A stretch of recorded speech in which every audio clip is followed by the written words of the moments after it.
അനുഗ്രഹീതമായ ദൈവത്തിന്റെ വചനത്തിനായിട്ട് കർത്താവിന് സ്തോത്രം ചെയ്യുന്നു.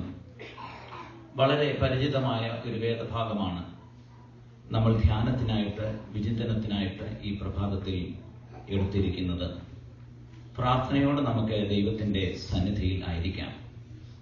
പല സന്ദർഭങ്ങളിലും നിങ്ങളോട് പങ്കുവച്ചിട്ടുള്ള ഒരു വേദഭാഗത്തിലെ ചില ആത്മീയ ചിന്തകൾ വീണ്ടും നിങ്ങൾക്ക് ശക്തി പകരുവാൻ ഉതകും എന്നുള്ള വിശ്വാസത്താൽ ഞാൻ നിങ്ങൾക്ക് വേണ്ടി 21-ാം അധ്യായത്തിൽ നിന്ന് ചില ആശയങ്ങൾ, ചില ധ്യാന ചിന്തകൾ നിങ്ങളുമായിട്ട് പങ്കുവയ്ക്കുവാൻ ഞാൻ ദൈവത്തിന്റെ കൃപയിൽ ആശ്രയിക്കുന്നു.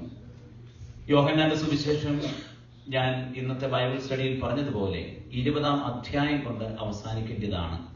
ഒരു തരത്തിൽ 20-ാം അധ്യായത്തിന്റെ അവസാന ഭാഗം ഇങ്ങനെയാണ് അതിന്റെ കൺക്ലൂഷൻ കൊടുത്തിരിക്കുന്നത്. ഈ പുസ്തകത്തിൽ എഴുതിയിരിക്കുന്നല്ലാതെ മറ്റനേക അടയാളങ്ങൾ യേശു തന്റെ ശിഷ്യന്മാർ കാണുക ചെയ്തു. എന്നാൽ യേശു ദൈവപുത്രനായ ക്രിസ്തു എന്ന് നിങ്ങൾ വിശ്വസിക്കേണ്ടതിനും വിശ്വസിച്ചിട്ട് അവന്റെ നാമത്തിൽ ജീവൻ പ്രാപിക്കേണ്ടതിനും ഇത് എഴുതിയിരിക്കുന്നു എന്ന് പറഞ്ഞ് ആ അധ്യായം, ആ പുസ്തകം അവസാനിപ്പിക്കേണ്ടതാണ്. എന്നാൽ ദൈവശാസ്ത്രജ്ഞന്മാരുടെ ഇടയിൽ ചിന്തകൾ, ആശയക്കുഴപ്പങ്ങൾ ഇതിന്റെ തുടർന്നുള്ള അധ്യായത്തെ സംബന്ധിച്ചിടത്തോളം ഉണ്ട്. 21-ാം അധ്യായം എന്തിനാണ് വീണ്ടും എഡിറ്റ് ചെയ്ത് ചേർത്തിരിക്കുന്നത് എന്നൊക്കെയുള്ള വിമർശനങ്ങളും അതുപോലെ തന്നെ ചിന്തകളും ഒക്കെ ഉണ്ട്. എങ്കിലും 21-ാം അധ്യായത്തിലെ ചില ആത്മീയ ചിന്തകൾ നിങ്ങളുമായി ഞാൻ ദൈവസന്നിധിയിൽ പങ്കുവയ്ക്കുന്നു. ഈ സംഭവം അരങ്ങേറുന്നത് തിബരിയാസ് കടൽ തീരത്ത് വെച്ചാണ്. തിബരിയാസ് എന്നറിയപ്പെടുന്നത് ഗലീല തടാകം തന്നെയാണ്, അഥവാ ഗെനസരേത്ത് തടാകം തന്നെയാണ്.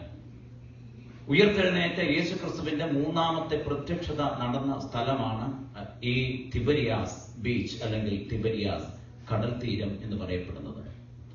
യേശുക്രിസ്തു തന്റെ ശിഷ്യന്മാരെ ദൗത്യങ്ങൾ ഏൽപ്പിച്ചതിന് ശേഷം എങ്കിലും ക്രൂശ് മരണത്തിന് ശേഷം ജീവിതത്തിൽ വളരെയധികം വിഭ്രമങ്ങളും അതുപോലെ തന്നെ ഭയവും ഉണ്ടായിരുന്ന ശിഷ്യഗണങ്ങൾ തീരുമാനിച്ചു, അവർ മറ്റ് ഒരു ദൗത്യത്തിന് വേണ്ടി പോകാനായിട്ട് അവർ ആഗ്രഹിച്ചു. വേദഭാഗങ്ങൾ നിങ്ങൾ വായിക്കുന്ന സന്ദർഭത്തിൽ നിങ്ങൾക്ക് കാണാം. യോഹന്നാന്റെ സുവിശേഷം ഉടനീളം നമ്മൾ പരിശോധിക്കുകയാണെങ്കിൽ ഇവിടെ മാത്രമേ യേശുക്രിസ്തു തന്റെ ശിഷ്യന്മാരുടെ പേരുകൾ പറഞ്ഞിട്ടുള്ളൂ. യോഹന്നാന്റെ സുവിശേഷം നിങ്ങൾ മറ്റധ്യായങ്ങളെല്ലാം വായിക്കുമ്പോൾ 12 ശിഷ്യന്മാർ എന്ന പദം എന്നല്ലാതെ മറ്റ് വ്യക്തിപരമായ അവരുടെ പേരുകൾ എങ്ങും പരാമർശിച്ചിട്ടില്ല. പക്ഷേ ഇവിടെ നമുക്ക് കാണുവാൻ സാധിക്കുന്നത് 21-ാം അധ്യായം ആരംഭിക്കപ്പെടുമ്പോൾ അവിടെ 6 ശിഷ്യന്മാർ, ഒരു ഗ്രൂപ്പ്, ഭൂരിപക്ഷ ഗ്രൂപ്പ്, 11 പേരിലെ 6 പേര് ഇപ്പോൾ സഭ വിട്ടുപോയി. 6 പ്രിയപ്പെട്ടവരിൽ 4 പേരുടെ പേരുകൾ അവിടെ പറഞ്ഞിട്ടുണ്ട്. ഞാൻ പ്രാരംഭമായി ഓർപ്പിച്ചതുപോലെ യോഹന്നാൻ 20-ാം അധ്യായം കൊണ്ട് ഇത് അവസാനിപ്പിക്കേണ്ടതാണെങ്കിലും സഭയെ പറ്റിയുള്ള ഒരു കാഴ്ചപ്പാടിന് വേണ്ടി ആയിരിക്കാം 21-ാം അധ്യായം രേഖപ്പെടുത്തിയിരിക്കുന്നത്. കർത്താവ് യേശുക്രിസ്തുവിന്റെ രക്ഷാകരമായ ചരിത്രം ക്രൂശമരണം കൊണ്ടും ഉത്ഥാനം കൊണ്ടും മാത്രം അവസാനിക്കുന്നില്ല.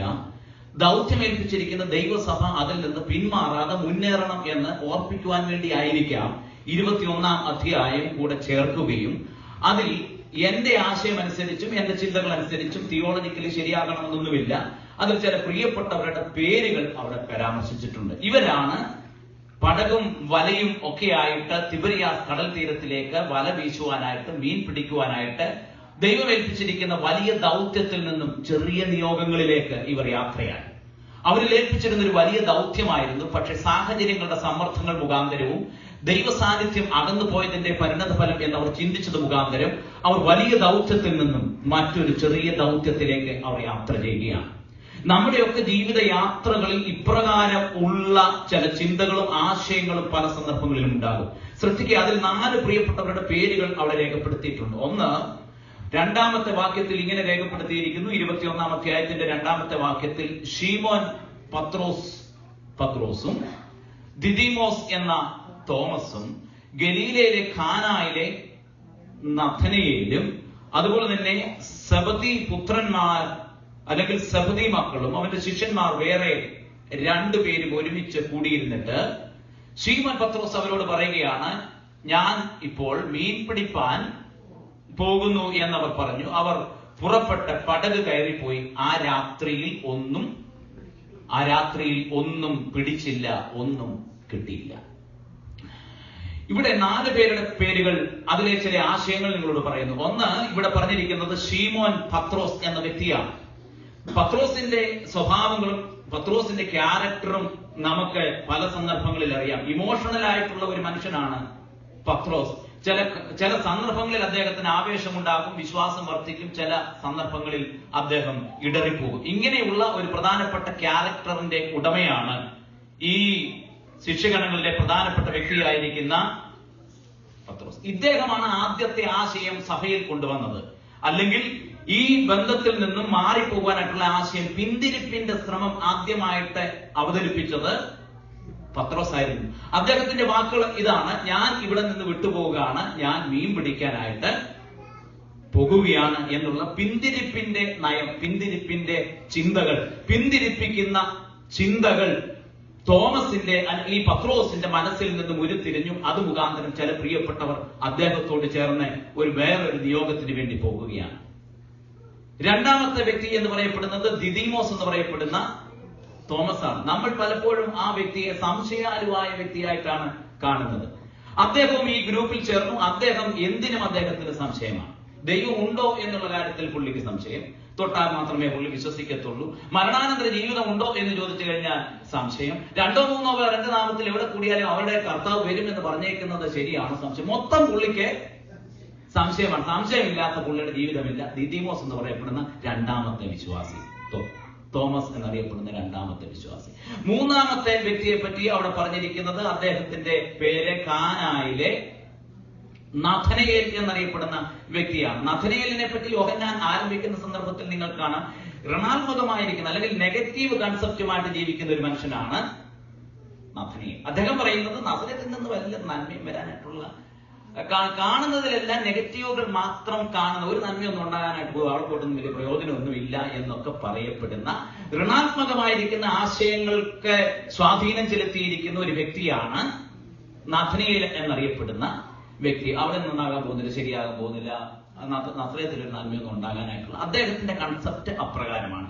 നാലാമത്തെ വ്യക്തി എന്നറിയപ്പെടുന്നത് അവിടെ പറഞ്ഞിരിക്കുന്നത് സെബദി മക്കളാണ്. ഇവർ എന്ന് പറയുന്നത്, ഇവർക്ക് എവിടെങ്കിലും ഒരു സ്ഥാനം കിട്ടിയാൽ മതി. സ്ഥാനം കിട്ടിയാൽ അവർ മാറത്തും ഇല്ല.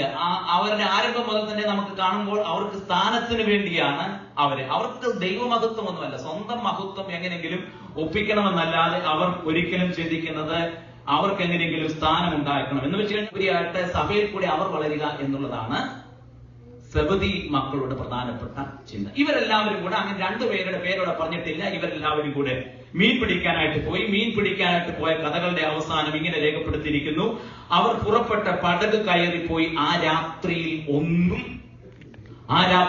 ഒന്നും പിടിച്ചില്ല. അവരുടെ അധ്വാനം, ആ രാത്രി മൊത്തം അവർ അധ്വാനിച്ചിട്ടും അവർക്കൊന്നും ലഭിച്ചില്ല എന്നാണ് അവിടെ രേഖപ്പെടുത്തിയിരിക്കുന്നത്. ശ്രദ്ധിക്കുക, തിബരിയാസ് കടൽ തീരത്തിൽ ആ രാത്രി മൊത്തം അധ്വാനിച്ച് ആ പ്രിയപ്പെട്ടവർക്ക് ഒന്നും ലഭിച്ചില്ല എന്ന് വേദപുസ്തകം നമ്മളെ ഓർപ്പിച്ചുണർത്തുമ്പോൾ അതിനകത്തെ പ്രധാനപ്പെട്ട ആശയം എന്ന് പറയപ്പെടുന്നത്, അവരുടെ അധ്വാനത്തോടുകൂടെ ഒരു വ്യക്തി ഇല്ലായിരുന്നു. അവർ നോക്കി, അന്നത്തെ രാത്രി പുലർച്ചയ്ക്ക് അവർ വലയെല്ലാം ശേഖരിച്ചവർ പോകുവാനായിട്ട് മടങ്ങുമ്പോൾ ബാഹ്യമായിട്ട് അവരെ സംബന്ധിച്ചിടത്തോളം യാതൊരു വിധമായ കുഴപ്പങ്ങളുമില്ല. അവരുടെ ബോട്ടിന് യാതൊരു കുഴപ്പവുമില്ല, അവരുടെ വലയ്ക്ക് യാതൊരു കുഴപ്പവുമില്ല, അവർ പോയ സമയത്തിനും യാതൊരു കുഴപ്പവും ഇല്ല. മാത്രമല്ല, മുക്കുവൻ എന്നുള്ള ബന്ധത്തിൽ പത്രോസിനെ സംബന്ധിച്ചിടത്തോളം പ്രൊഫഷണലി സ്കിൽഡ് ആയിട്ടുള്ള ഒരു ഫിഷർമാനാണ്.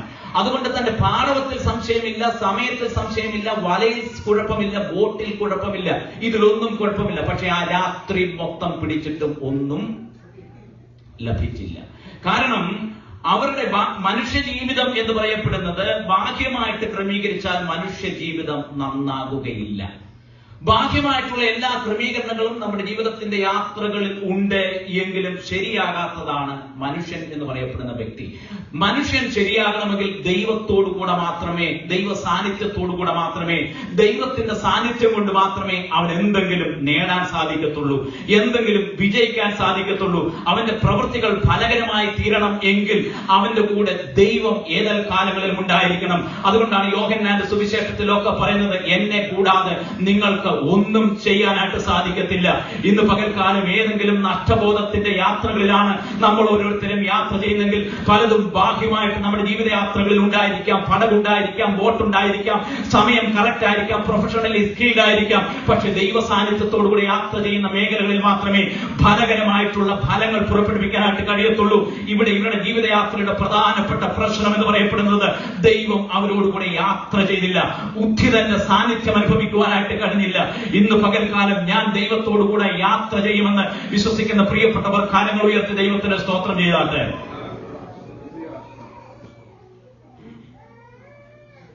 എന്നെ കൂടാതെ നിങ്ങൾക്കൊന്നും ചെയ്യാൻ സാധിക്കത്തില്ല. എവിടെങ്കിലും ജീവിതത്തിന്റെ പരാജയങ്ങൾ നമുക്ക് സംഭവിക്കുന്നുവെങ്കിൽ, ഏതെങ്കിലുമൊക്കെ നഷ്ടബോധത്തിന്റെ യാത്രകൾ നമ്മളെ അലട്ടുന്നുണ്ടെങ്കിൽ, പുനർവിചിന്തനത്തിന് വേണ്ടി നമ്മൾ തയ്യാറായി കഴിഞ്ഞാൽ കർത്താവിന്റെ ആത്മാവ് നമ്മളോട് സംസാരിക്കുവാൻ തീർച്ചയായിട്ടും ഇടയാക്കും. ഒരു രാത്രി മുഴുവൻ അധ്വാനിച്ചിട്ടും ബോട്ടും പടകും വലയും സമയവും എല്ലാം കറക്റ്റായിട്ടും അവർക്ക് ഒന്നും നേടാൻ കഴിയാതെ പോയി എന്നുള്ളത് ദൈവത്തിന്റെ സാന്നിധ്യം അവരോട് കൂടെയില്ലായിരുന്നു. ദൈവ സാന്നിധ്യം ഉണ്ട് എങ്കിൽ നമ്മുടെ ജീവിതയാത്ര തീർച്ചയായിട്ടും അനുഗ്രഹമാകും. ദൈവം നമ്മളോട് കൂടെയിരിക്കും. അത് വിശ്വസിക്കുന്ന പ്രിയപ്പെട്ടവർക്കായിട്ട് കർത്താവിന് സ്തോത്രം ചെയ്യുന്നു. ഇവിടെ പുലർച്ചെയായപ്പോൾ അവിടെ യേശു കരയിൽ നിന്നിരുന്നു. പക്ഷെ ഇവർക്കാർക്കും അത് യേശു ആകുന്നു എന്നൊന്നും മനസ്സിലാക്കാൻ കഴിഞ്ഞില്ല, അറിഞ്ഞില്ലായിരുന്നു. പക്ഷെ യേശു അവരോട് ഇങ്ങനെ ചോദിക്കുന്ന ഒരു ചോദ്യമുണ്ട്: കുഞ്ഞുങ്ങളെ, കൂട്ടുവാനായിട്ട് വല്ലതും ഉണ്ടോ എന്ന് ചോദിച്ചു. ആ സന്ദർഭത്തിൽ അവരെ വളരെ ട്രൂത്ത്ഫുൾ ആയിരുന്നു. അവരെ സത്യസന്ധമായിട്ട് പറഞ്ഞു, ഇല്ല എന്ന് അവർ പറഞ്ഞു. അതിന്റെ അകത്ത് യാതൊരു വിധമായ മായങ്ങളും ചേർക്കാതെ അവര് കർത്താവിനോട് സത്യസന്ധമായിട്ടും പരമാർത്ഥമായിട്ടും പറയുകയാണ്: ഞങ്ങൾ അധ്വാനിച്ചു, ഞങ്ങൾ ശ്രമിച്ചു, പക്ഷെ ഞങ്ങൾക്കൊന്നും കിട്ടിയില്ല എന്ന് അവർ ആത്മാർത്ഥമായിട്ട് ദൈവത്തിന്റെ സന്നിധിയിൽ പറഞ്ഞു. ഇന്ന് പകൽ ദൈവസന്നിധിയിൽ വന്ന് നമ്മൾ കർത്താവിനോട്, കർത്താവെ, ഒന്നും നേടിയില്ല, ഒന്നും ലഭിച്ചില്ല, ഒന്നും എനിക്ക് ചെയ്യുവാൻ സാധിച്ചില്ല എന്ന് പരമാർത്ഥമായ മനസ്സോടുകൂടെ ഹൃദയം ദൈവസന്നിധിയിൽ സമർപ്പിക്കുന്നവരോട് തുടർന്നും കർത്താവിന്റെ ആത്മാവ് തീർച്ചയായിട്ടും സംസാരിക്കും. അവരോട് യേശു വീണ്ടും സംസാരിക്കുകയാണ്. യേശു ആണെന്ന് അവർക്ക് ഒട്ടും മനസ്സിലാക്കുവാനായിട്ടും കഴിഞ്ഞിട്ടില്ല. അവരോട് വീണ്ടും പറഞ്ഞു, അതുകൊണ്ട് നിങ്ങൾ ഒരു കാര്യം ചെയ്യുക, വലതുവശത്തേക്ക് നോക്കി വലത്ത് ഭാഗത്തേക്ക് വല വീശുവീൻ എന്ന് രേഖപ്പെടുത്തിയിരിക്കുന്നു. യഹൂദ ചിന്താഗതി അനുസരിച്ച് വലതുവശം ആണ് ദൈവത്തിന്റെ വശം അല്ലെങ്കിൽ നല്ല വശം എന്നൊക്കെ രേഖപ്പെടുത്തുന്നത്. ഇടതുവശം എന്ന് പറയപ്പെടുന്നത് യഹൂദ പാരമ്പര്യത്തിന്റെ ചിന്തകൾ അനുസരിച്ച് തന്നിഷ്ടത്തിന്റെ വശങ്ങളാണ് ഇടതുവശം എന്നൊക്കെ അവരുടെ അന്നത്തെ കൾച്ചർ അനുസരിച്ച് അവർ ചിന്തിക്കുന്നത്. ഒരു പക്ഷേ യേശുക്രിസ്തു ശ്രദ്ധിക്കുന്ന സന്ദർഭത്തിൽ ഇവർ ഇടതുവശത്തായിരിക്കാം വല വീശിക്കൊണ്ടിരിക്കുന്നത്. എങ്കിൽ തന്നെയും ഇതിലെ ആത്മീയമായിട്ടുള്ളൊരു ചിന്ത സ്വന്തം ഇഷ്ടങ്ങൾ മാറ്റിവെച്ചതിന് ശേഷം അല്ലെങ്കിൽ സ്വന്തം താല്പര്യങ്ങൾ നീക്കിവെച്ചതിന് ശേഷം വലതുവശത്തേക്ക് ദൈവത്തിന്റെ ഇഷ്ടത്തിന് വേണ്ടി വലയിറക്കുവാൻ തയ്യാറായാൽ ദൈവം എല്ലാ കാലങ്ങളിലും അത്ഭുതങ്ങൾ പ്രവർത്തിക്കും. നമ്മൾ നമ്മുടെ ആശയങ്ങൾക്കും നമ്മുടെ ഇഷ്ടങ്ങൾക്കും നമ്മുടെ താല്പര്യങ്ങൾക്കും ഒക്കെ അടിസ്ഥാനപ്പെടുത്തി വല വീശിക്കൊണ്ടിരുന്നു ഇടതുവശത്ത്. പക്ഷേ കർത്താവിന്റെ വാക്കിന് വലതുവശത്തേക്ക് ദൈവേഷ്ടപ്രകാരം അവര് വലയിറക്കുവാനായിട്ട് തയ്യാറായി കഴിഞ്ഞപ്പോൾ, ദൈവത്തിന്റെ വാക്കുകളെ അനുസരിക്കുവാനായിട്ട് തയ്യാറായി കഴിഞ്ഞപ്പോൾ പഴയ ബോട്ട് മാറ്റേണ്ടി വന്നില്ല, പഴയ വല മാറ്റേണ്ടി വന്നില്ല.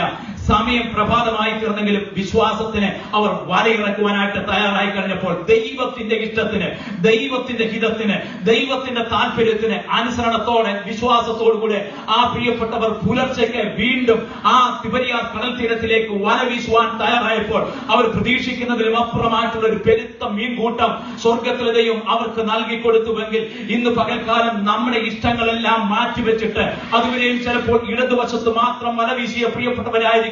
സ്വന്തം ഇഷ്ടപ്രകാരം അവരുടെ പാഠവത്തിലും അവരുടെ കഴിവുകളിലും അവരുടെ മികവുകളിലും ഒക്കെ ആശ്രയിച്ച് അതുവരെ ആ രാത്രി മൊത്തം വല വീശിയെങ്കിൽ അന്ന് കർത്താവിന്റെ വാക്കിന് വിലയിറക്കുവാനായിട്ട് തയ്യാറായ ആ പ്രിയപ്പെട്ടവർക്ക് വേണ്ടി പെരുത്ത മീൻകൂട്ടത്തെ ദൈവ ഇഷ്ടത്തിന് അടിസ്ഥാനപ്പെടുത്തി അതിനെ അനുസരിച്ചുകൊണ്ട് വല വീശുവാൻ തയ്യാറായ പ്രിയപ്പെട്ടവർക്ക് വേണ്ടി ദൈവത്തിന്റെ അത്ഭുതങ്ങൾ വീണ്ടും അവർക്ക് കാണുവാൻ കഴിഞ്ഞുവെങ്കിൽ ഇന്ന് പകൽക്കാലം ദൈവസന്നിധിയിൽ വന്നിരിക്കുന്ന പ്രിയപ്പെട്ടവരെ, കഴിഞ്ഞ ദിവസങ്ങളിൽ ചെയ്തിരിക്കുന്ന പ്രവർത്തികൾ മാറ്റിവെച്ചതിന് ശേഷം, കഴിഞ്ഞ കാലങ്ങളിൽ കടന്നുപോയ രീതികൾ മാറ്റിവെച്ചതിന് ശേഷം ദൈവത്തിന്റെ ഹിതപ്രകാരം പുതിയതായിട്ട് ചിലത് ചെയ്യുവാനായിട്ട്, പുതിയ ദൈവത്തിന്റെ ആലോചനയ്ക്കനുസരിച്ച് വാക്കിനനുസരിച്ച് വലയിറക്കുവാനായിട്ട് നിങ്ങളുടെ പ്രവർത്തികൾ പുതിയ തലങ്ങളിലേക്ക് കാഴ്ചപ്പാടുകളെ വെച്ച് കഴിഞ്ഞാൽ ചില പുതിയ പദ്ധതികളിലേക്ക് ദൈവത്തിന് പെരുത്ത മീൻകൂട്ടത്തെ നൽകി തരുവാൻ കഴിയുന്ന കർത്താവാണ്. അതുകൊണ്ട് കർത്താവെ, ഞാൻ നിന്റെ ഇഷ്ടത്തിന് വലയിറക്കാമെന്ന് ഇന്ന് പകൽക്കാലം ദൈവസന്നിധിയിൽ സമർപ്പിക്കപ്പെടുന്ന പ്രിയപ്പെട്ടവർക്ക് വേണ്ടി പ്രതീക്ഷിക്കാത്ത പല നിലവാരങ്ങളിലും ദൈവത്തിന്റെ കരങ്ങൾ ഇറങ്ങി വരും. വിശ്വസിക്കുന്ന പ്രിയപ്പെട്ട, കഴിഞ്ഞ നാളുകളിൽ അവരുടെ ചിന്തകൾക്ക് അപ്പുറമായിട്ടൊരു നേരെ വിപരീതമായിട്ട് അവർ ചിന്തിക്കുവാൻ തുടങ്ങി. കർത്താവിനോടുകൂടി അവർ വലയിറക്കുവാൻ തുടങ്ങി. വിശ്വാസത്തോടുകൂടി അവർ വലയിറക്കാൻ തുടങ്ങി. കർത്താവ് അവർക്ക് വേണ്ടി അത്ഭുതങ്ങൾ പ്രവർത്തിച്ചു. അങ്ങനെ അവർ മീൻ പെരുപ്പം ഹേതുവായിട്ട് അവർക്ക് വലിപ്പാൻ കഴിയാതെ വന്നു. ആ സന്ദർഭത്തിൽ അവർ പറയുകയാണ്, യേശു സ്നേഹിച്ച ഒരു ശിഷ്യൻ പത്രോസിനോട് പറയുകയാണ്, അത് കർത്താവാകുന്നു. അപ്പൊ പത്രോസ് കണ്ടിട്ട് വീണ്ടും അവിടെ പറയുകയാണ്, പത്രോസ് അത് കേട്ടിട്ട് അത് കർത്താവാകുന്നു, ഇറ്റ് ഈസ് ലോർഡ്. വലിയൊരു പെരുത്ത മീൻകൂട്ടം കിട്ടിക്കഴിഞ്ഞതിന് ശേഷം ഇവർക്ക് അന്നേരമാണ് മനസ്സിലായത് അത് ആരാണ്, കർത്താവാണ് എന്ന് മനസ്സിലായത്. അതിനു മുൻപ് ഇവരോട് വാക്കുകൾ പറയുന്ന സന്ദർഭത്തിലും അവിടെ പ്രഭാതത്തിൽ ആ ബീച്ചിൽ നിൽക്കുന്ന ഈ വ്യക്തിയെ കണ്ടിട്ടൊന്നും ഇവർക്ക് ഒരു ഫ്രണ്ടായിട്ടോ ഒരു മനുഷ്യനായിട്ടോ മാത്രമേ തോന്നിയിട്ടുണ്ടായിരുന്നുള്ളൂ. പക്ഷെ ഈ പെരുത്ത മീൻകൂട്ടം വലിച്ചു കയറ്റുന്ന സന്ദർഭത്തിൽ, ഇവർ പുറകിലോട്ട് നോക്കുന്ന സന്ദർഭത്തിൽ ഇവർക്ക് മനസ്സിലായി, യേശു സ്നേഹിച്ച തന്റെ ശിഷ്യനായിരിക്കുന്ന യോഹന്നാന് മനസ്സിലായി അത് കർത്താവാണ് എന്ന്. അത് പത്രോസിനോട് പറഞ്ഞപ്പോൾ പത്രോസും താൻ നോക്കിക്കഴിഞ്ഞപ്പോൾ തനിക്ക് മനസ്സിലായി അത് കർത്താവായിരുന്നുവെന്ന്. ഇന്ന് പകൽക്കാലം ദൈവസന്നിധിയിൽ വന്നിരിക്കുന്ന പ്രിയപ്പെട്ടവരെ, നമ്മുടെ ജീവിതത്തിന്റെ അനുഗ്രഹങ്ങളുടെ എല്ലാം പിന്നിൽ നാം അറിയാതെ നിൽക്കുന്ന ഒരു കർത്താവുണ്ട്. നാം പലപ്പോഴും അത് നമ്മുടെ മനസ്സുകൾ കൊണ്ടും നമ്മുടെ കണ്ണുകൾ കൊണ്ടും നമ്മുടെ ജീവിതം കൊണ്ടും നമ്മൾ ചിലപ്പോൾ ഗ്രഹിക്കുവാൻ കഴിയുന്നില്ല. പക്ഷേ നാം അറിയാതെ തന്നെ നമ്മുടെ പിന്നിൽ നിൽക്കുന്ന ഒരു നല്ല കർത്താവ് എനിക്കും നിങ്ങൾക്കും വേണ്ടി ഉണ്ട് എന്നുള്ള കാര്യം ഇന്ന് പകൽക്കാലം ദൈവസന്നിധിയിൽ നിൽക്കുന്ന പ്രിയപ്പെട്ടവർ മറന്നു പോകരുത്. നിങ്ങളുടെ ജീവിതത്തിന്റെ പിന്നിൽ നിൽക്കുന്ന ഒരു കർത്താവുണ്ട്. നിങ്ങളുടെ ആരോഗ്യം മെച്ചപ്പെടുമ്പോൾ നിങ്ങൾ മനസ്സിലാക്കണം, ഇതിന്റെ പിന്നിൽ നിൽക്കുന്നത് കർത്താവാണ്. നിങ്ങളുടെ ജോലിയിൽ കുറച്ചുകൂടി ഉയർച്ച ഉണ്ടാകുമ്പോൾ നിങ്ങൾ മനസ്സിലാക്കണം, നിങ്ങളുടെ കഴിവല്ല, ഇതിന്റെ പിന്നിൽ നിൽക്കുന്ന ഒരു കർത്താവുണ്ട്. നിങ്ങളുടെ കുഞ്ഞുങ്ങൾക്ക് ഒരു നന്മ ഉണ്ടാകുമ്പോൾ നിങ്ങൾ മനസ്സിലാക്കണം, അവന്റെ ബുദ്ധിയല്ല, കഴിവല്ല, ഇതിന്റെ പിന്നിൽ നിൽക്കുന്ന കർത്താവുണ്ട്. യോഹന്നാൻ അത് പെരുത്ത മീൻകൂട്ടത്തെ വലിച്ചു കയറ്റതിന് ശേഷം പിന്നീടാണ് മനസ്സിലായെങ്കിൽ ഇന്ന് പകൽക്കാലം ദൈവസന്നിധിയിൽ വന്നിരിക്കുന്ന പ്രിയപ്പെട്ടവർ ആത്മാർത്ഥമായിട്ട് ദൈവസന്നിധിയിൽ പറയണം, എനിക്ക് ലഭിച്ചതിന്റെ എല്ലാം പിന്നിൽ കർത്താവാണ്. എനിക്കും നിങ്ങൾക്കും ലഭിച്ച എല്ലാ നന്മകളുടെയും പിറകിൽ കർത്താവിന്റെ സാന്നിധ്യമായിരുന്നു. ദൈവം ഈ കരയിലുണ്ടായിരുന്നു. ഈ രാത്രി മുഴുവൻ ചിലപ്പോൾ കർത്താവ് അവിടെ ഉണ്ടായിരുന്നു കാണും. ഇവരെ രാത്രി മൊത്തം അവിടെ അധ്വാനിച്ച് കഷ്ടപ്പെട്ട് നിരാശപ്പെട്ട് ഒന്നും പിടിക്കാൻ കഴിയാതിരുന്നപ്പോഴും അകന്നു പോയവനല്ല കർത്താവായ യേശു ക്രിസ്തു. അവരെ രാത്രി മൊത്തം അധ്വാനിച്ചു, ഒന്നും കിട്ടിയില്ല. പക്ഷെ ആ രാത്രി മൊത്തം ചിലപ്പോൾ ഉച്ചിതനായിരിക്കുന്ന കർത്താവ് ആ കരയിൽ അവർക്ക് വേണ്ടി കാത്തു നിൽക്കുകയായിരുന്നു. ഇന്നും പല പ്രിയപ്പെട്ടവരും നിങ്ങളിൽ നിന്ന് അകന്നു പോയാലും നിനക്ക് വേണ്ടി രാത്രി മുഴുവൻ നിന്നെ കാത്ത പുലർച്ചെ കരയിൽ നിൽക്കുന്ന ഒരു നല്ല കർത്താവുണ്ട്. എത്ര പ്രിയപ്പെട്ടവർ വിശ്വസിക്കുന്നു ഇന്ന് പകൽക്കാലം എനിക്ക് വേണ്ടി കാത്തു നിൽക്കുന്ന ആരും ചിലപ്പോൾ കാത്തു നിന്നു വരികയില്ല. പ്രിയപ്പെട്ടവർ, സ്നേഹിതർ, സഭാ ശുശ്രൂഷകന്മാർ, ദൈവമക്കൾ പലരും കാത്തു നിൽക്കുകയില്ല. നിന്റെ അധ്വാനം നഷ്ടപ്പെടുന്നു പോകുന്ന സന്ദർഭങ്ങളിൽ, നിരാശപ്പെടുന്ന സന്ദർഭങ്ങളിൽ ആരും ചിലപ്പോൾ കൂട്ടുനിന്നു എന്ന് വരികയില്ല. പക്ഷെ ഈ രാത്രി മൊത്തം നിനക്ക് വേണ്ടി കാത്തു നിൽക്കുന്ന, മയങ്ങാതെ ഉറങ്ങാതെ ഇസ്രായേലിന്റെ പരിപാലകൻ നിനക്ക് വേണ്ടി മയങ്ങാതെ കാത്തു നിൽക്കുകയാണ്.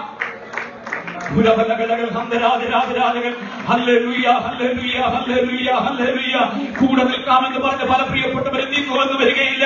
ആലയെ സഹായിക്കാമെന്ന് പറഞ്ഞ് പല പ്രിയപ്പെട്ടവരും സഹായിച്ചു എന്ന് വരികയില്ല. ആ കൈത്താങ്ങൽ നൽകാമെന്ന് പറഞ്ഞ് പല പ്രിയപ്പെട്ടവരും കൈത്താങ്ങൽ നൽകി തരികയില്ല. പക്ഷെ നിന്റെ നിരാശയുടെ ഘട്ടത്തിലും രാത്രി മുഴുവൻ ഈ തിബരിയാസിന്റെ കടൽ തീരത്തിൽ നിന്റെ അധ്വാനം കണ്ടുകൊണ്ട് കാത്തു നിൽക്കുന്ന ഒരു നല്ല കർത്താവാ. യോഹന്നാൻ പറയാം, അത് കർത്താവാ. പത്രോസ് പറഞ്ഞു, അത് കർത്താവാ. നിന്റെ എല്ലാ നന്മയുടെയും പിന്നിൽ കർത്താവാ.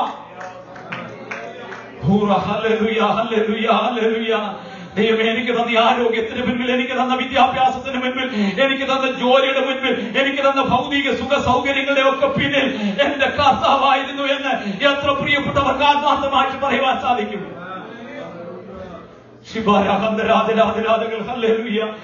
ഇതുപോലെ കാത്തു നിൽക്കുന്ന മറ്റേതെങ്കിലും ഒരു സ്നേഹിതനുണ്ടോ? ഇതുപോലെ നിന്നെ കാത്തു നിൽക്കുന്ന ഏതെങ്കിലും ഒരു വ്യക്തിയുണ്ടോ? നിന്റെ അധ്വാനം വിഫലമായി പോയിട്ടും നിനക്ക് വേണ്ടി കാത്തു നിൽക്കുകയാണ് അവൻ.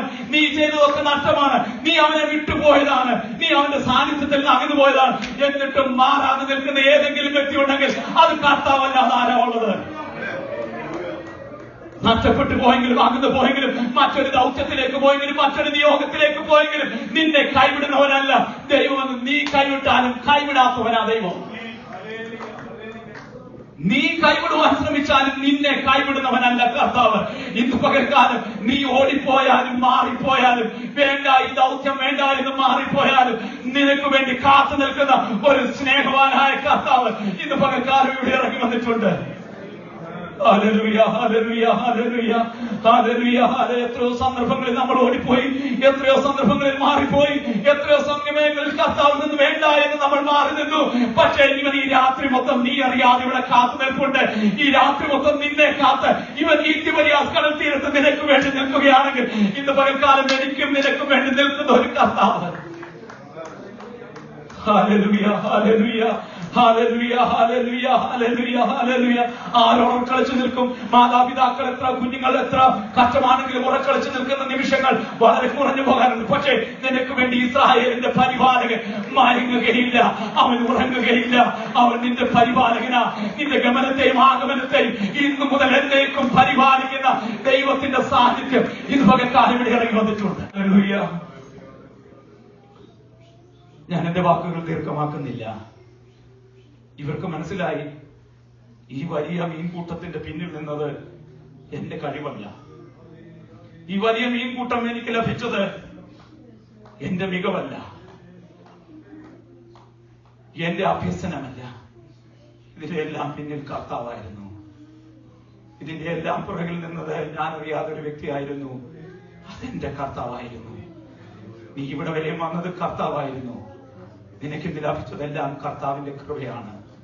നിനക്കിന്നുള്ളതെല്ലാം ദൈവത്തിൽ നിന്ന് ലഭിച്ച നേട്ടങ്ങളെല്ലാം കർത്താവിന്റെ കൃപയാണ്. നിന്റെ ആരോഗ്യം, നിന്റെ സൗന്ദര്യം, നിന്റെ വിദ്യാഭ്യാസം എല്ലാം കർത്താവിന്റെ കൃപയാ.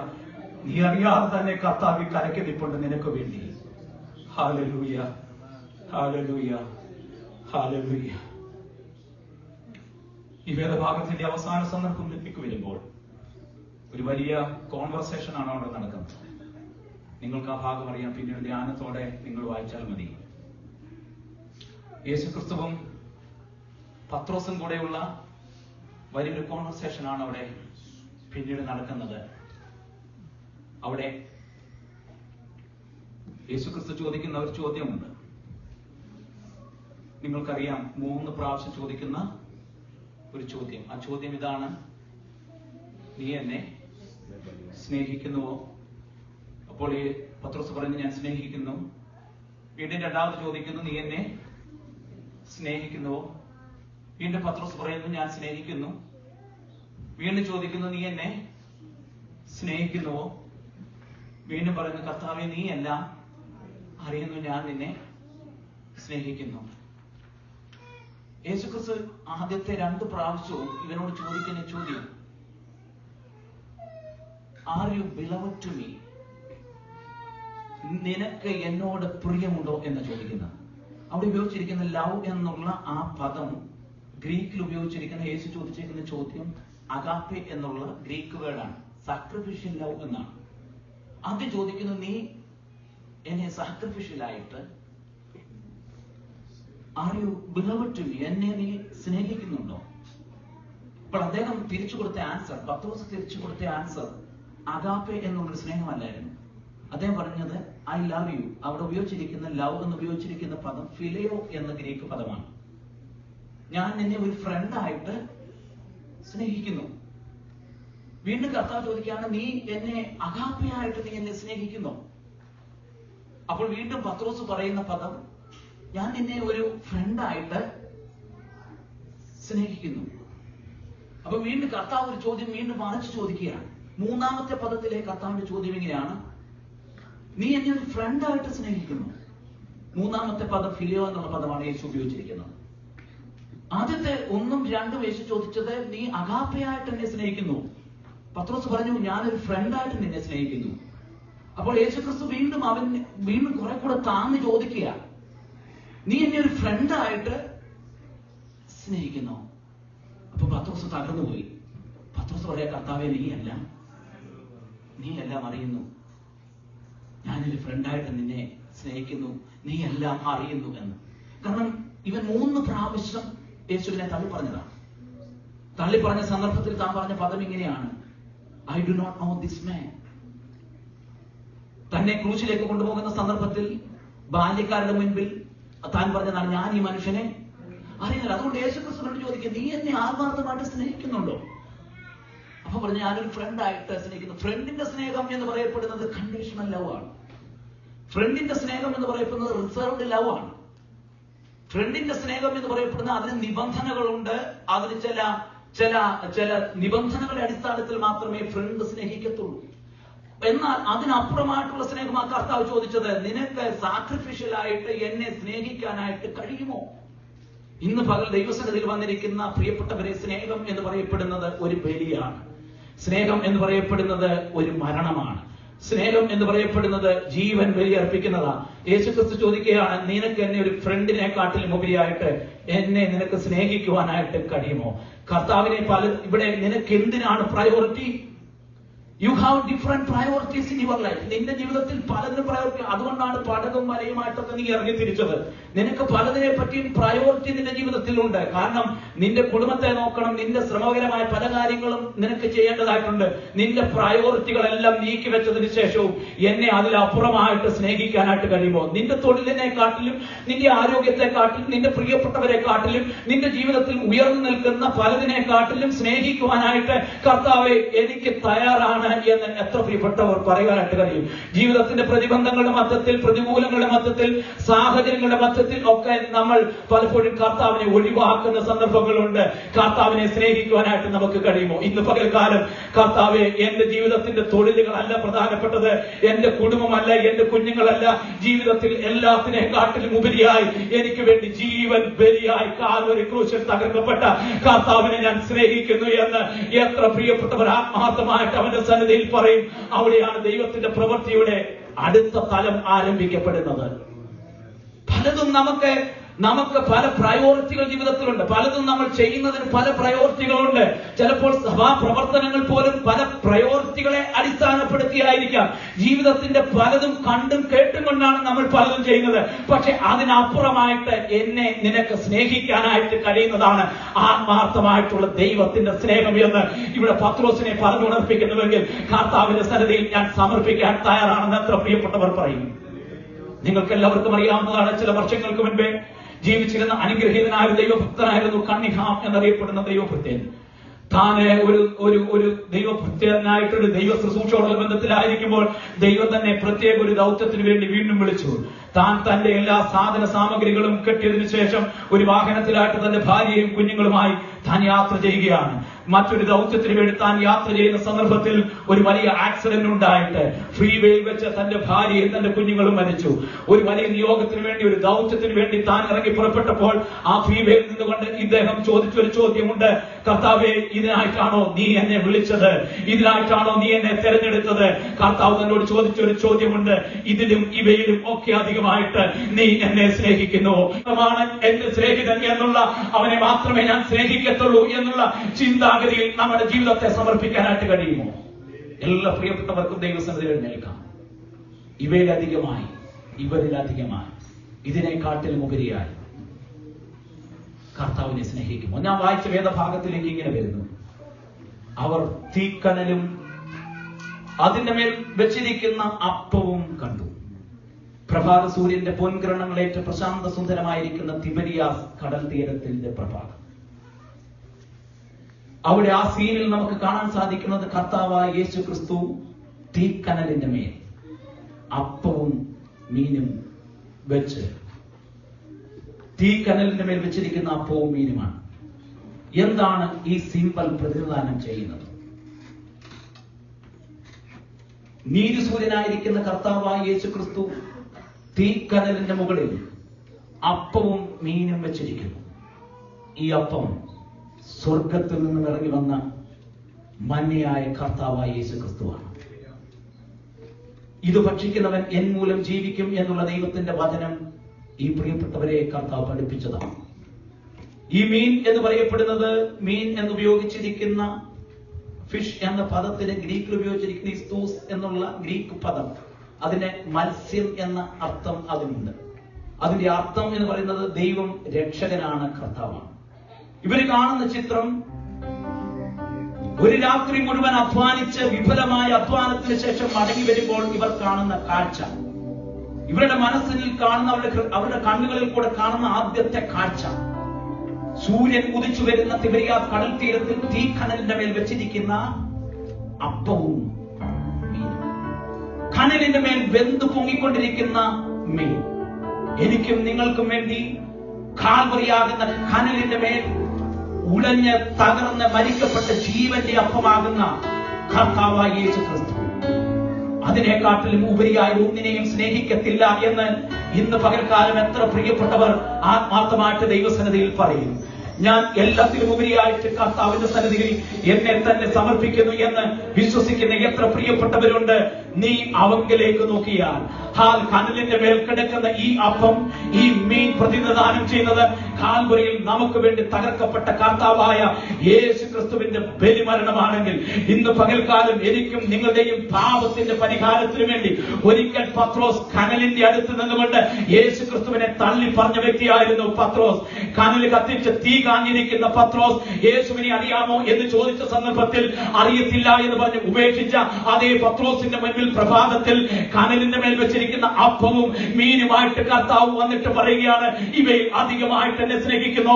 കാൽവറിയിൽ എനിക്കും നിങ്ങൾക്കും വേണ്ടി തകർക്കപ്പെട്ട ജീവന്റെ അപ്പമായിരിക്കുന്ന കർത്താവായ യേശു ക്രിസ്തുവിന്റെ ദർശനം പ്രാപിച്ച പ്രിയപ്പെട്ടവർക്ക് ജീവിതത്തിൽ മറ്റൊന്നും പ്രയോറിറ്റി ഇല്ല. എല്ലാത്തിനും ഉപരിയായിട്ട് അവർ കർത്താവിനെ സ്നേഹിക്കും. Hallelujah, hallelujah, hallelujah, hallelujah.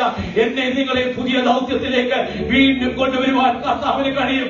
ഞാൻ ആ കാൽവരി ക്രൂശിലേക്ക്, കർത്താവിന്റെ സന്നിധിയിലേക്ക് എന്റെ ഹൃദയത്തിന്റെ കണ്ണുകൾ നോക്കുന്നു എന്നത്ര പ്രിയപ്പെട്ടവർ ആത്മാർത്ഥമായിട്ട് ഹൃദയത്തിൽ നിന്ന് പറയും. എല്ലാ കണ്ണുകളും ദൈവസന്നിധിയിൽ അടച്ച് കുരിശിൽ നമുക്ക് വേണ്ടി പിടഞ്ഞു മരിച്ച,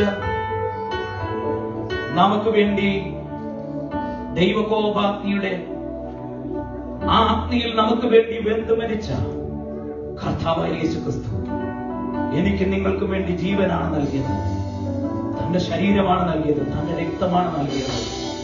എന്നെ നിങ്ങളെ സ്നേഹിച്ച് ആ സ്നേഹത്തിന്റെ മുൻപിൽ മറ്റൊന്നും ഞാൻ നോക്കുന്നില്ല, മറ്റൊന്നും എന്റെ മുൻപിൽ പ്രതിബന്ധമായി നിൽക്കില്ല, മറ്റൊന്നും എനിക്ക് തടസ്സമല്ല. ഞാൻ ഈ ദൗത്യത്തിൽ നിന്ന് പിന്മാറി അവനെ പിൻപറ്റുവാനായിട്ട് ഞാൻ ആഗ്രഹിക്കുന്നു. കർത്താവേ, എന്റെ നേട്ടങ്ങളും എന്റെ അധ്വാനങ്ങളും എന്റെ പ്രവൃത്തികളും എല്ലാം ഞാൻ അറിയാതെ തന്നെ നീ ആയിരുന്നു എന്ന് പലപ്പോഴും എനിക്ക് ഗ്രഹിക്കാൻ കഴിഞ്ഞിട്ടില്ല. ജീവിതത്തിൽ തളർച്ചകൾ ഉണ്ടായപ്പോൾ, പരാജയങ്ങൾ ഉണ്ടായപ്പോൾ വിട്ടുപോകുവാൻ വേണ്ടി ഞാൻ പല സന്ദർഭങ്ങളിലും ശ്രമിച്ചു. പക്ഷേ നീ കാത്തു നിന്നു. നീ എനിക്ക് വേണ്ടി ആ അപ്പമായിട്ട്, മീനായിട്ട് എനിക്ക് വേണ്ടി നീ കാത്തു നിന്നു. ഇന്നും എനിക്ക് നിങ്ങൾക്കും വേണ്ടി കാത്തു നിൽക്കുന്ന ഒരു കർത്താവുണ്ട്. അവൻ നിങ്ങളെ കൈവിടത്തില്ല. എത്ര പ്രിയപ്പെട്ടവർ വിശ്വസിക്കുന്നു അവൻ എന്നെ കൈവിടത്തില്ല.